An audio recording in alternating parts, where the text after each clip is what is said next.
पैगाम रसानी, अगर किसी को पैगाम भेजना है तो वो हो सकती थी।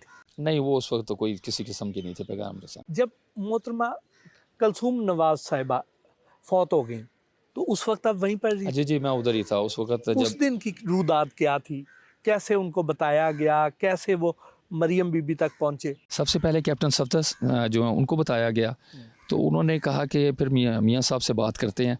मियाँ साहब को बताया गया, तो मियाँ साहब ने कहा कि अब मरियम को मैं ख़ुद बताऊंगा, आप लोग नहीं बताएंगे ना मरियम मियाँ साहिबा साहब को। को जब आपने बताया तो उनका क्या उस फीलिंग्स थी या क्या उस वक्त उनके जज्बात थे? जब ज़ाहिर है वो उस वक्त काफ़ी परेशान थे और आबीदा थे। वो कह रहे थे कि मुझे जेल इतनी तकलीफ़ नहीं दी, क्योंकि मेरी एक रूटीन बन गई थी। ज़ाहिर है मैं सुबह उठता था, उठ के जिस तरह मेरा एक रूटीन का सिलसिला चल गया था। लेकिन अब ये है कि इस ज़ाहिर है उनके क्लोज़ बहुत ज़्यादा थी। उसके बाद उन्होंने कहा मैं टूट गया हूँ।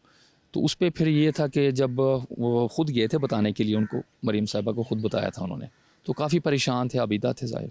जिन लोगों की जेल में समात होती है तो कैदी इनकार कर सकता है कि मैंने उधर समात में शरीक नहीं होना? क्या उसको वो अगर इनकार कर दे तो आप उसको नहीं ले जा सकते? नॉर्मली ऐसा होता नहीं है, क्योंकि जिस किसी का भी केस चल रहा हो उसको कोर्ट से ज़्यादा उसको जल्दी होती है कि मेरा ये केस जल्दी से जल्दी कंक्लूड हो इसका कोई नतीजा निकले, मुझे आज़ादी मिले।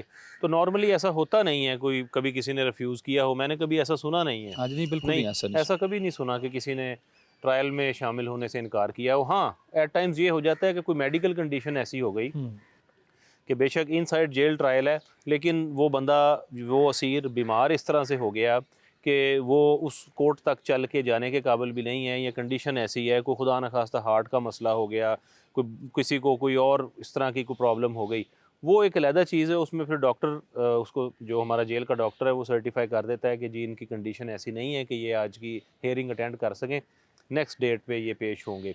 इसके अलावा अदरवाइज़ तो ऐसा कभी नहीं। लेकिन खान साहब जो है, इनके बारे में तो हम सुनते हैं कि वो कई बार कहते हैं कि मैंने समात में शिरकत नहीं करनी है, तो क्या वो कर सकते हैं? मेरे इल्म में नहीं है जी, ये मेरे इल्म में नहीं है ऐसा कुछ भी। ऐसा कुछ नहीं होता।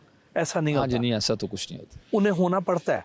जी जी बिल्कुल, सारे होना पड़ता है, ज़ाहिर है हाँ। बाउंड है वो। और वो उनका अपना इंटरेस्ट भी होता है, ज़ाहिर है वो मतलब कन्फाइन है, कोई भी हों, वो खान साहब हों या कोई और हों, उसमें उसमें उनका अपना इंटरेस्ट भी होता है कि पेश होंगे तो वो केस कंक्लूड होगा ना, अगर उसमें पेश नहीं होंगे तो उतना ही वो आगे से आगे डिले होता जाएगा। सर, ये जो बी क्लास होती है ये क्या होता है?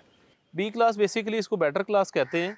इसकी चंद कंडीशंस हैं, जो इसकी क्वालिफ़िकेशन आप कह लें, ग्रेजुएट हो, टैक्स पेयर हो, कम से कम 12.5 एकड़ अराजी का मालिक हो, या पार्लियामेंटेरियन हो, या गेजेटेड ऑफिसर हो, ये उसकी कंडीशंस होती हैं बेसिकली। और जो उसके लिए एलिजिबल हो तो उसको मिल जाती है? वो अप्लाई, अगर वो अप्लाई करता है और एलिजिबल है तो वो अप्लाई करता है तो उसको मिल जाएगी। और अगर आपके पास वहाँ पे बी क्लास में वो स्पेस भी अवेलेबल हो तो? स्पेस भी अवेलेबल हो, क्योंकि एट टाइम्स स्पेस की कंस्ट्रेंट भी आ जाती है, हाँ।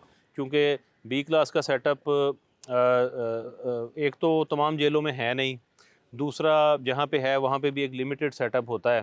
तो लेकिन नॉर्मली होता है कि जो एलिजिबल है और जो अप्लाई करता है वो अगर उसका राइट बनता है तो उसको मिल जाती है। और उसमें क्या क्या सहूलियात इजाफी होती हैं? उसमें मतलब अगर हम रूल्स को देखें तो उसमें यही होता है कि टेबल चेयर से एक टेबल चेयर मिल जाएगी, न्यूज़पेपर मिल जाएगा, बेडिंग के लिए चारपाई मिल जाएगी, और मतलब इस तरह की फैसिलिटीज़।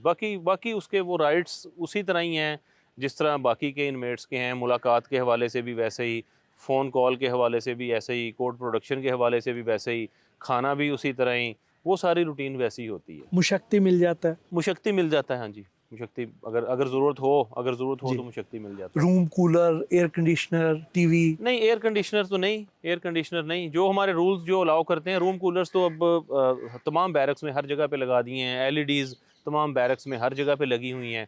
तो ये तो अब मतलब बी क्लास में या सी क्लास में ये चीज़ें तो अब डिफ्रेंशिएट करती नहीं है, तो ये सब के लिए अवेलेबल है। चैनल्स इवन की कोई गीज़र रिस्ट्रिक्शंस अवेलेबल है। होती हैं? चैनल मतलब जो प्रोमिनेंट अच्छे चैनल हैं वो चैनल सारे अवेलेबल हैं। उसमें इस तरह से किया गया है कि रिलीजियस चैनल्स भी हों, स्पोर्ट्स के चैनल्स भी हों, कोई ड्रामा के चैनल्स भी हों, न्यूज़ के चैनल्स भी हों, वो इस तरह से करके एक बनाया गया है। और कोशिश इसमें ये की गई है कि कोई कंट्रोवर्शियल चैनल्स उसमें ना हों, जिन पे कंट्रोवर्शियल कोई रिलीजियस या कोई अदरवाइज़ पॉलिटिकल कोई बहस मुबासा होता हो, उस चीज़ को अवॉइड करते हैं। बाकी के जो जनरल चैनल्स हैं वो अवेलेबल हैं, वो सब लोग देखते हैं। और हर बैरक के अंदर अब 1 नहीं, 2 नहीं, 3-3 LEDs लगी हुई हैं बड़े साइज़ की, और लोगों को वो उसकी फैसिलिटी अवेलेबल है। एक क्लास क्या होती है जी? एक क्लास तो एग्जिस्ट नहीं करती। अच्छा, एक क्लास हो गया। एक Better क्लास class रहेगी। एक क्लास एग्जिस्ट नहीं करती। अभी बेटर क्लास है और सी क्लास है जिसको कॉमन क्लास कहते हैं। ठीक है। और ये जो किसी के घर को सब जेल करार देना होता है, उसमें क्या कवानीन होते हैं? घर में जो सब जेल, घर को भी किया जा सकता है, किसी रेस्ट हाउस को किया जा सकता है।